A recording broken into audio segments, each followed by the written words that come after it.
Okay guys, while the trim and the channel are drying on the door glass, then one of the things I was working on was that rear run. So that's all cleaned up now, which was just mainly a little bit of wire brush. And then some good attention inside that channel to get that nice and clean. As you can see that, and then I even cleaned it out with brake fluid to make sure it's good and clean in there and ready to accept adhesive. Next to it there is the material that goes into the run. It just goes in with some spray adhesive, I think just about any spray adhesive would do. And then this is actually a brake tool, but it's got a nice shape to it for getting down in those corners and just making sure that really adheres. So, I'll be doing this off video, but it's just a matter of spraying inside the channel, spraying the material that goes inside. The felt side faces out, obviously, to contact the glass. Let that dry for a couple minutes and then and set it in there. Pretty easy stuff. Okay guys, here's that piece with the felt glued in then. And I've just got it sitting next to the window to have it in the sun, let it dry. Okay guys, I'm just putting the felter into the front pillar.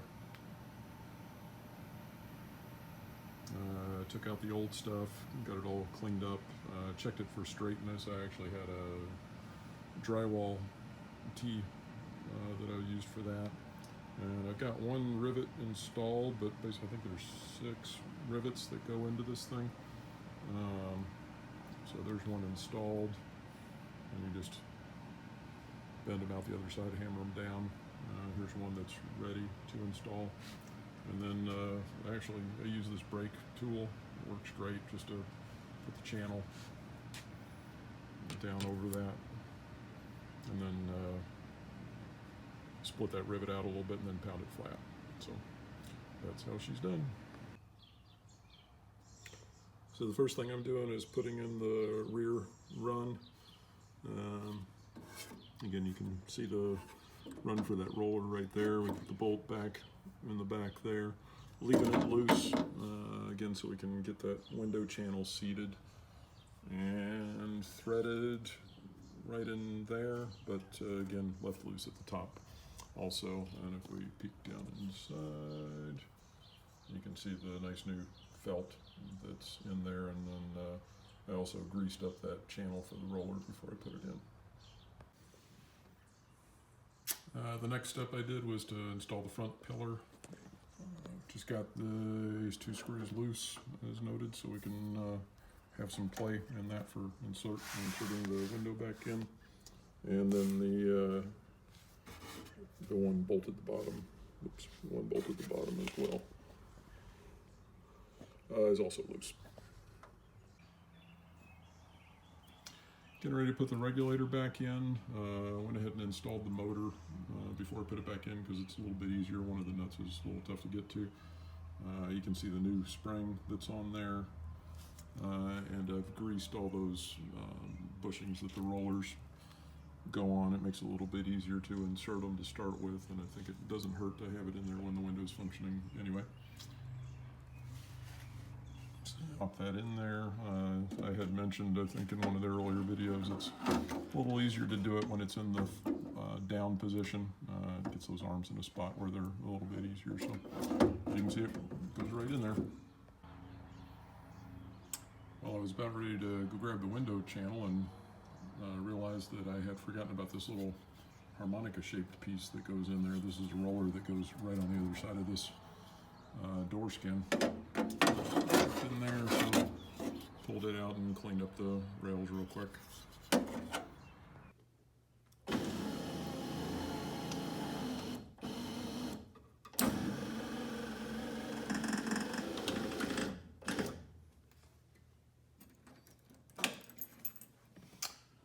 So she works. What I did was went ahead and installed the window, which meant getting that roller in the back there engaged, making sure it was in the rear track and the front track, and then moving it down into position to engage with the regulator and the 2 additional rollers on that up inside the door, and I greased those tracks before I put it in for the rollers as well. And then it was a matter of adjustment.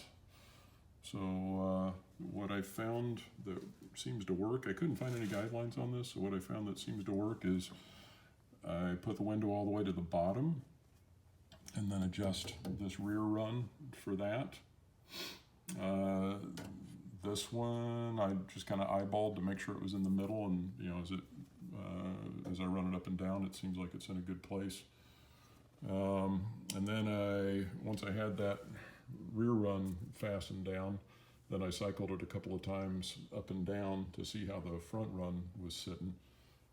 So I put it all the way to the top and then tightened up these 2 and then cycled it to the bottom and tightened up the one at the bottom of the run. And that seems to have it working smoothly. So maybe I got lucky. The other one I fiddled with quite a bit before I got to the point I'm at on this one. So maybe I got lucky this time, or maybe that technique just works. You can tell me. Once I got the window where I wanted it to be at the top, then I went in and installed the front stop and the rear stop. And then I haven't gotten into doing the lower stop and putting the cover back on and everything yet, but that would be the final step for finishing off the window.